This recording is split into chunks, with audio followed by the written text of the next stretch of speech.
Hi, Misha here, and last time when we looked at Russia's KV series of heavy tanks, we looked at the KV-1 and KV-2, and really continuing on, now we're going to talk about the IS-2, IS-3, and the T10 that was initially known as the IS-8, IS-10.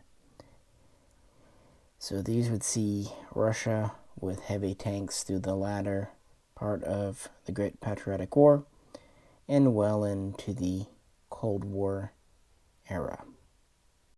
These are all 1/72 scale diecast, and this one is from Hobby Master.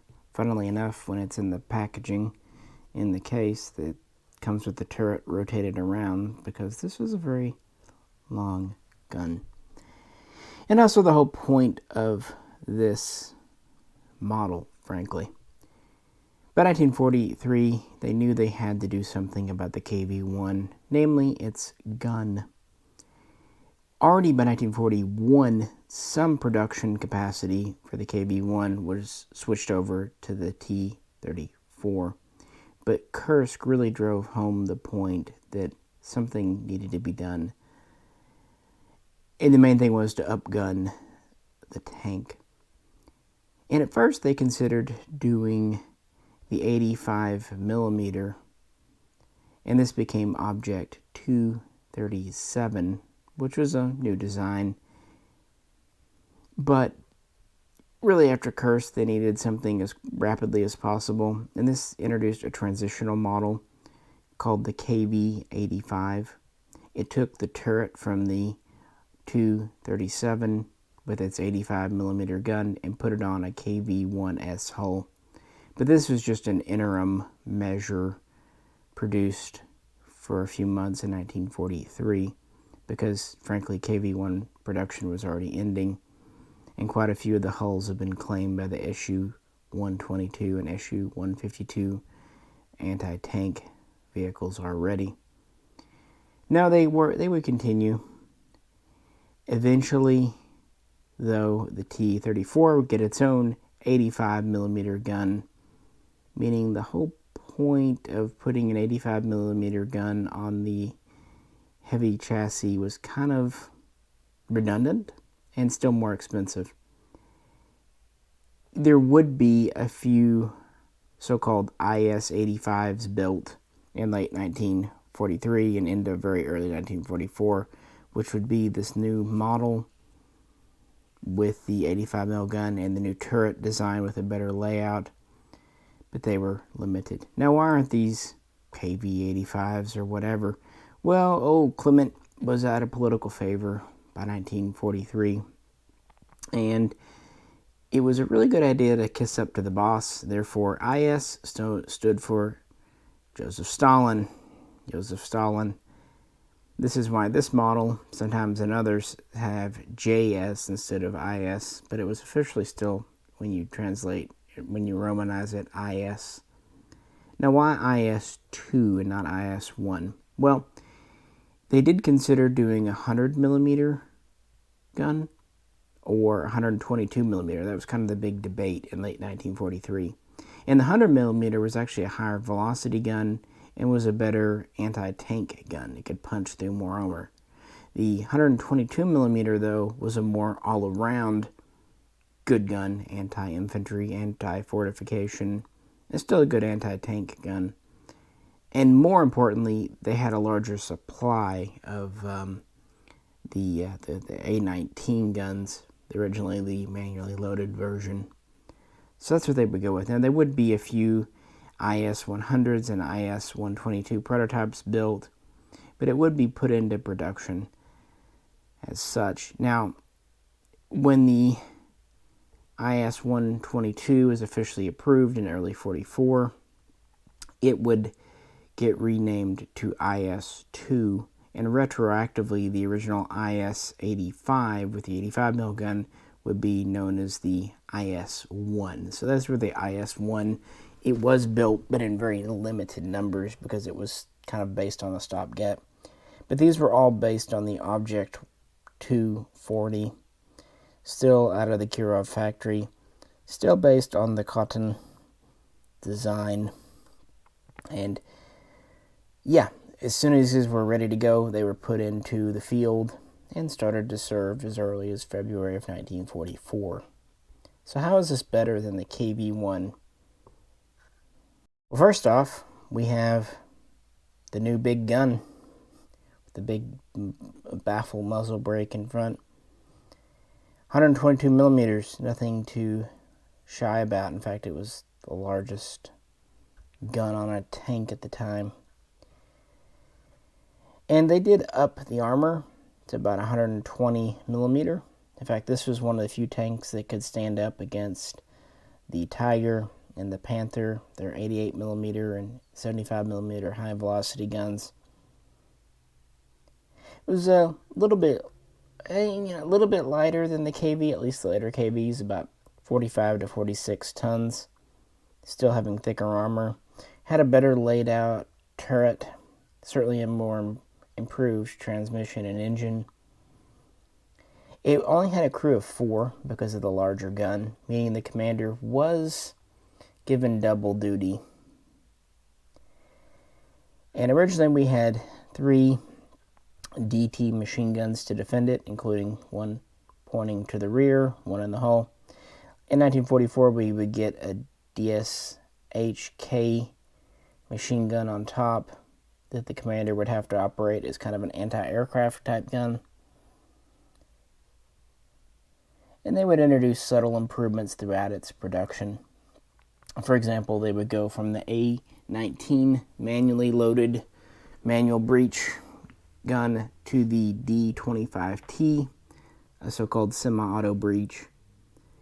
But one issue that they had, they could only carry 27 or 28 shells on board, just based on their size, and again the fact that the commander's having to do double duty and the loader. It's a lot for a 4-man crew to have, but to get everything to fit in here, this just kind of needs must. Including the cannon sticking out, we're about 32.5 feet long, but otherwise the chassis is pretty much the same as the KV-1 in dimensions. And top speed was a little better, 25 to 28 miles per hour.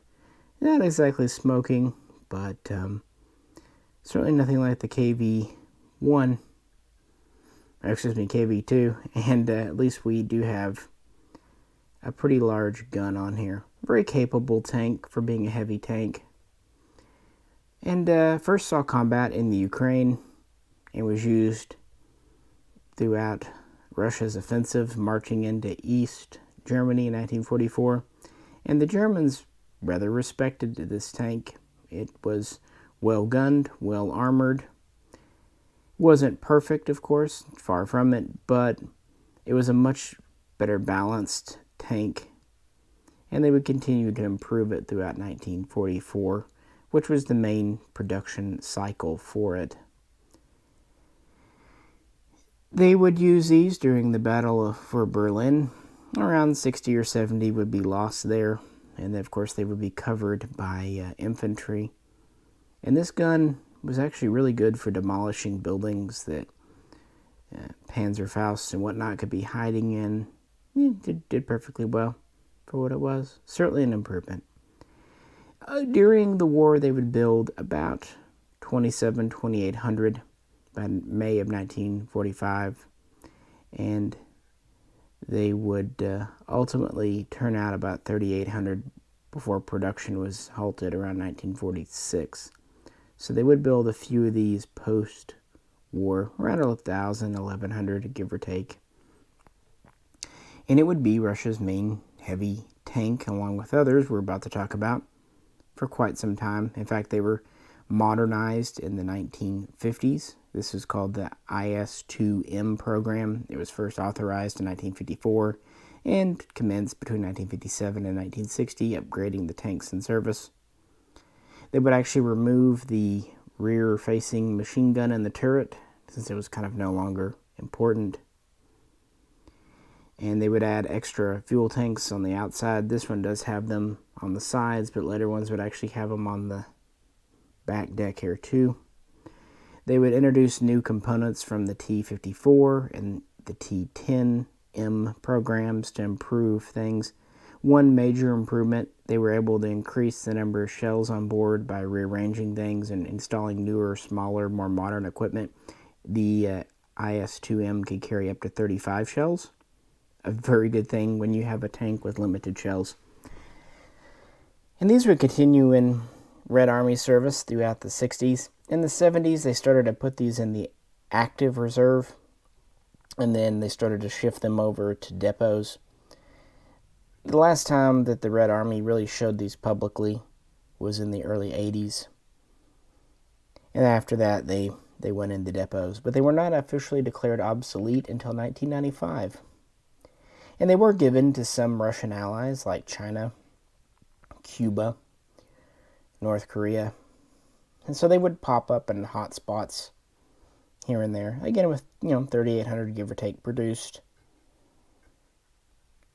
And it was a very good tank for its day and time. And never hurts to name it after the boss. Do a little smooshing. It's a nice model from Hobbymaster again. What I like about the Hobbymaster is they have moving guns, and the gun barrels are actually made of metal, as are the turrets. I don't know. And again, sometimes they call the IS-2 the JS-2 when they translate it to English. But it was far from the end of the series. The Joseph Stalin III tank. And this is back to the Eagle Moss models here. Maybe not quite as nice as the Hobbymaster ones, but they do a lot of the Russian armor that others don't do. And this is actually very similar to the 2. One thing I forgot to mention when I was talking about the 2, as I said, it originally had a manually loaded breech. That was only good for about 1.5, maybe 2 shots a minute maximum. When they went to the D25 version, well, that upped it to 2 to 3 shots, maybe even 4 with the train crew, but still had the limited capacity. And I mentioned it had the DSHK machine gun. This is a 12.7 mil 50 caliber. It's a little more umphy than the 7.62, the DTs. Now, they already wanted to correct some issues and also adopt modern manufacturing techniques. So already by April of 1944, just as the 2 is going into full production, they want a new model. It's ordered, and very soon it's designated the IS-3. And the first prototypes are completed in October of 1944. Sent for field testing, serious design flaws are uncovered. Back to the factory. A second prototype tried out November, December of 1944. It too has issues. Nevertheless, on December 16, a pre-production series of 10 tanks is ordered. The first of these are completed in January of 1945. Now, the problems it was having had to do with the engine and transmission. That boogeyman of the transmission that this series inherited from the KV, it never really left. They improved things exponentially, but it never completely disappeared. Now, they wanted to do new manufacturing techniques and standards, so it took some time to ramp up for production. These were accepted for Red Army service in March of 1945, and 3 of the pre-production models were available in May, and they were sent out of the factory before the surrender of Nazi Germany. But by the time they reached Berlin, that area, the surrender had already happened. Many websites report that there are rumors that the prototype or pre-production IS-3s did a little fighting with insurgents, commandos, whatever you, Jagdpanzers, but no one really knows. They were certainly there for the peacekeeping operations. And by the time Russia engaged the Japanese forces in Manchuria in August, they had built well over 100.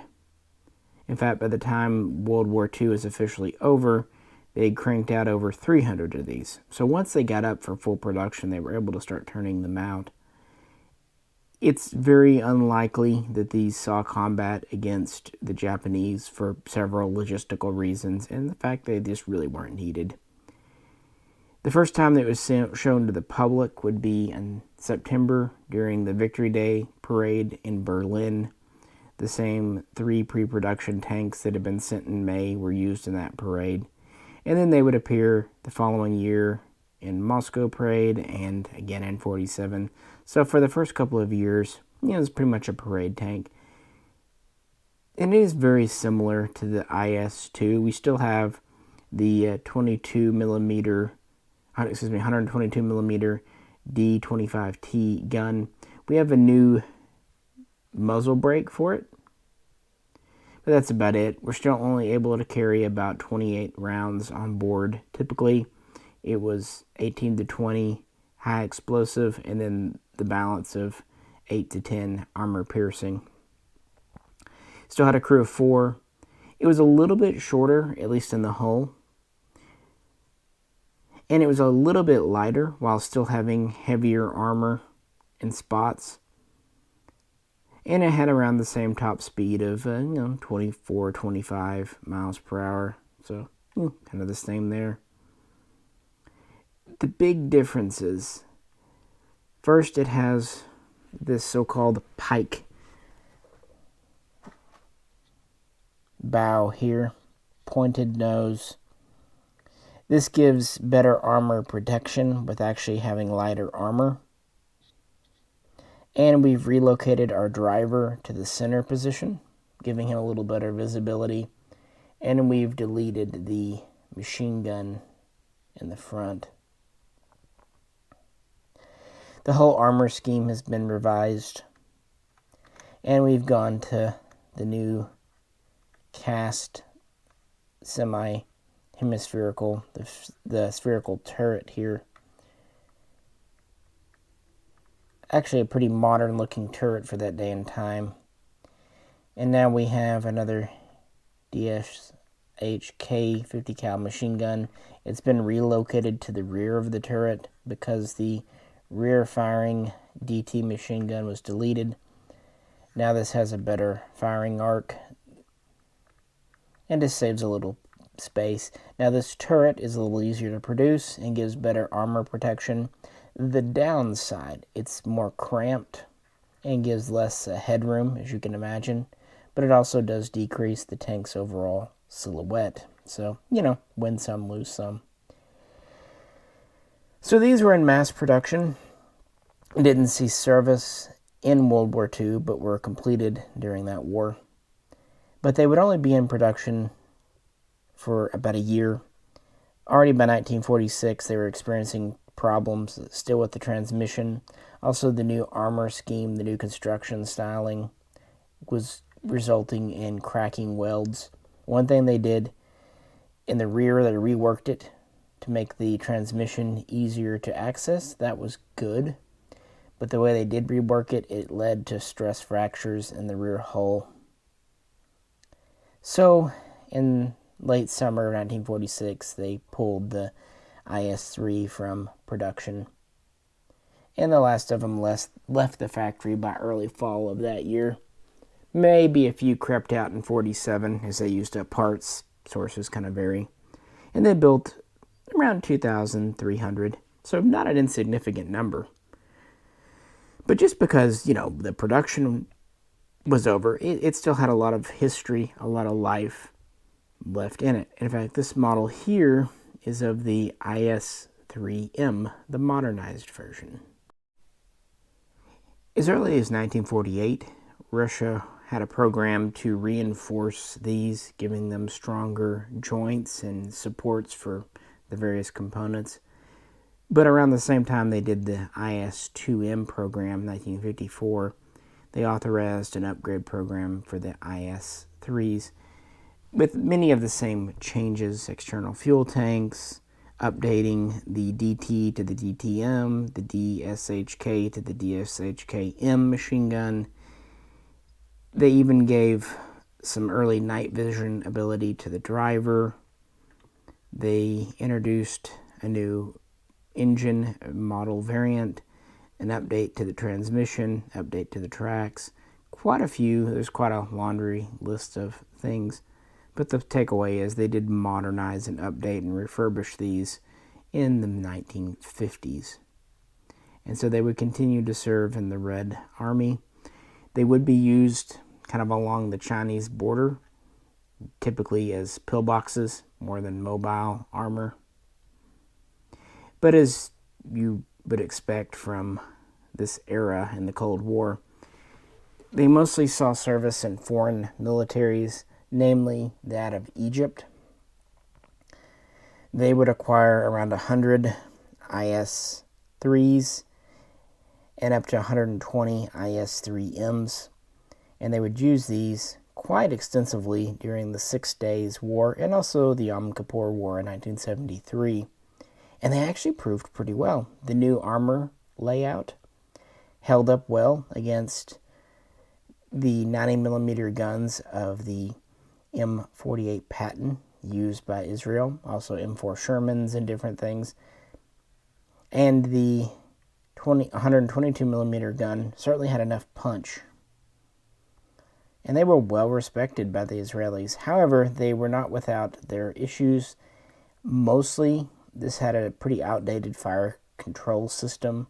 It also had a limited ammunition capacity.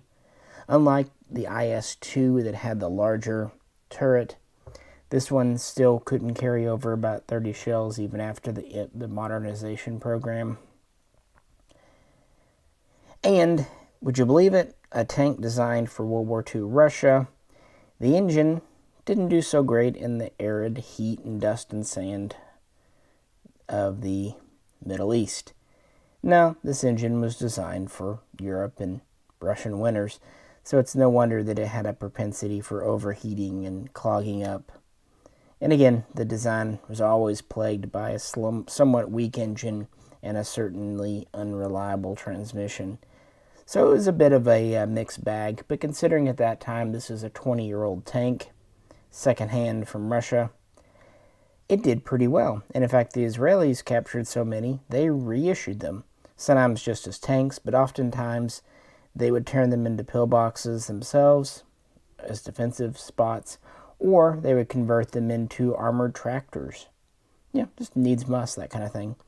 So they stayed in both the Egyptian and Israeli service throughout the 70s.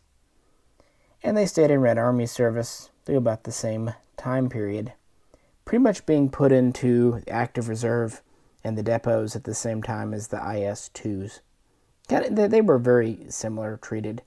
One fun thing that you can read about and even see videos on, one of these was in Ukraine as part of a war memorial when the Crimea situation popped out in 2014.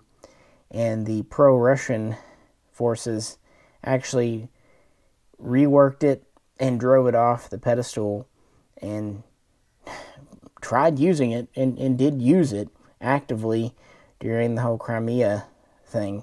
So technically speaking, even though these were pulled out of service in 95, 96, the same time as the IS-2, at least one of them was being used in Ukraine in 2014.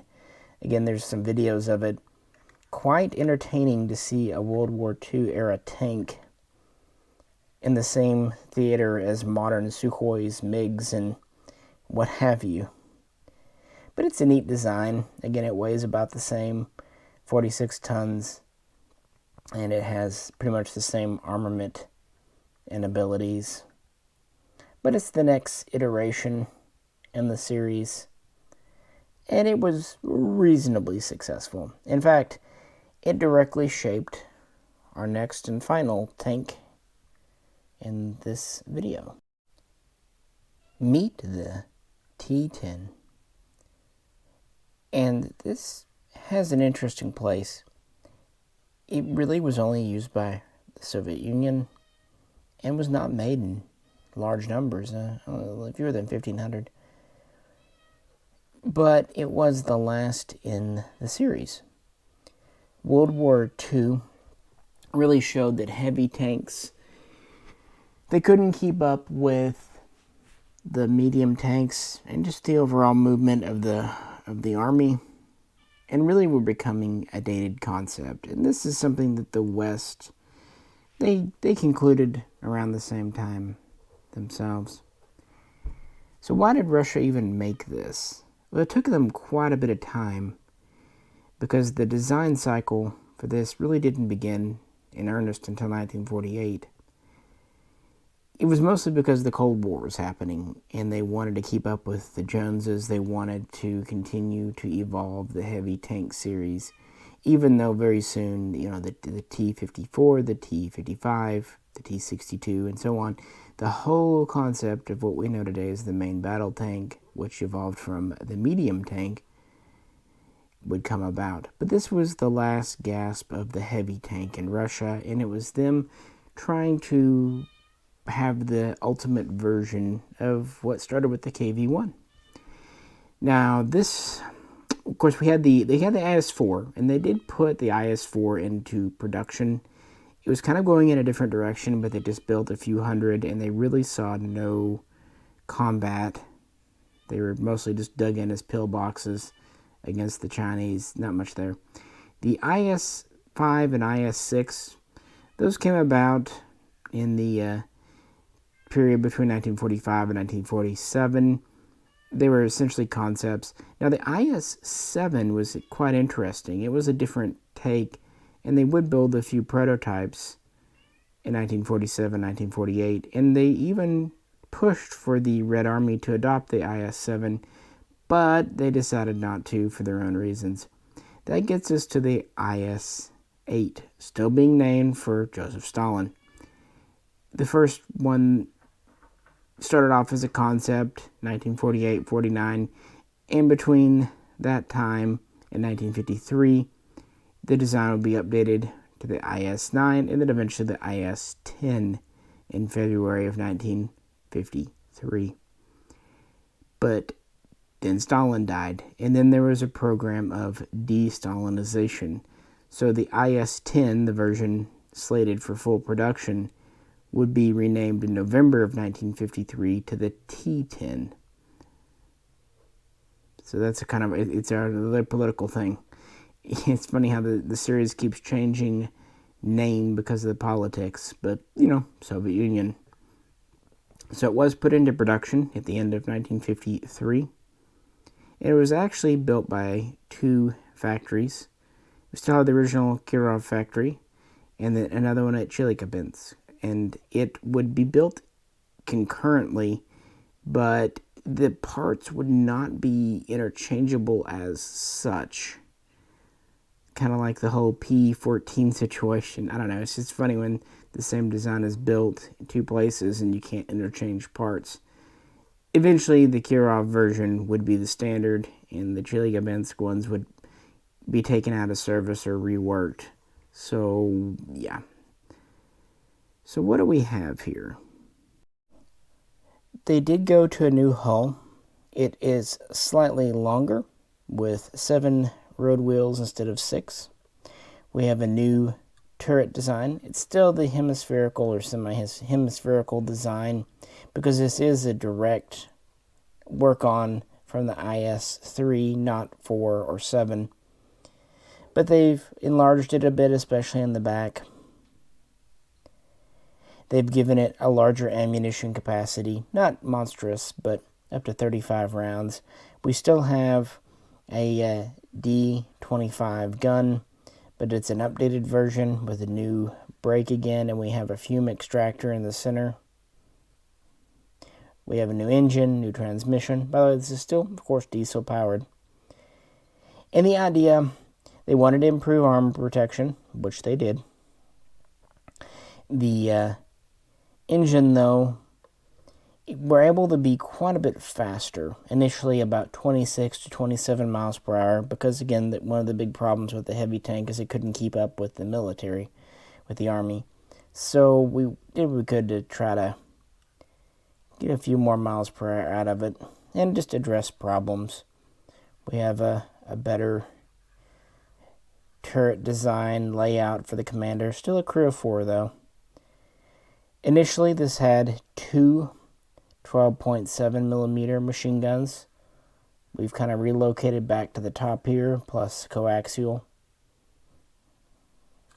Otherwise, pretty standard tank.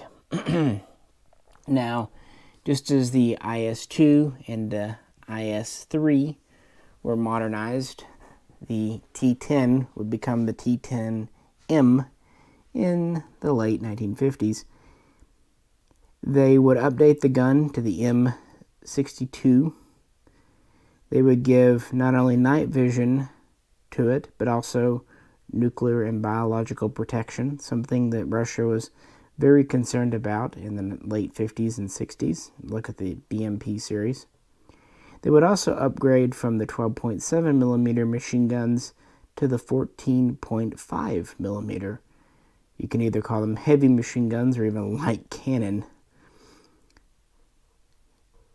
And so we were improving there. And they would improve the ammunition available to it in the 1960s. But this time production's already over. Again, they only built about 1,450, including prototypes. Not a large run, but they would keep them in service for quite a while. But in 1967, these were pulled out of frontline service because all heavy tanks were in the Red Army. The T10 was Russia's last true heavy tank. And that's why it's interesting and kind of important, and why I picked up this little model. Again, it's the Eagle Moss brand or the Fabry brand, because it's the last of a series. And again, over 1,400 is not a tiny number. I should also mention that when they went to the T10M, they improved the engine and transmission, and actually were able to get a pretty decent speed of about 30 miles per hour out of it. Still not lightning quick, but, hey. So these would stay in Red Army service through the 70s and kind of the active reserve. And much like the rest, would be put into depots in the 1980s. And then they were officially declared obsolete in 1996. And since Russia never officially exported the T10 to anyone, that's pretty much it. It didn't see much use in the Third World or, other conflicts as such. And it was essentially a holdover, probably not really worth it, but it also does kind of finally correct a lot of the issues from the KV-1 and IS-2 series, so I'm glad they did it. It's an interesting look. It has kind of the skirting a little bit around the top of the tracks. Quite a few modern features. The turret very much resembles later Russian turrets. But it was just a holdover. And it's when they finally dropped the Stalin name from the tanks, so figured, why not? It does a good job of bookending the whole series.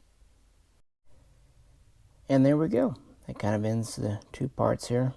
I'm glad I broke it up into two just because of what it is. And that's pretty much it. Again, there is the IS-4, but so few were made, I didn't pick one up. I like to have a lot of everything, but I don't need to have every single model made. And these are fun and inexpensive. The Hobby Masters are, of course, the nicest.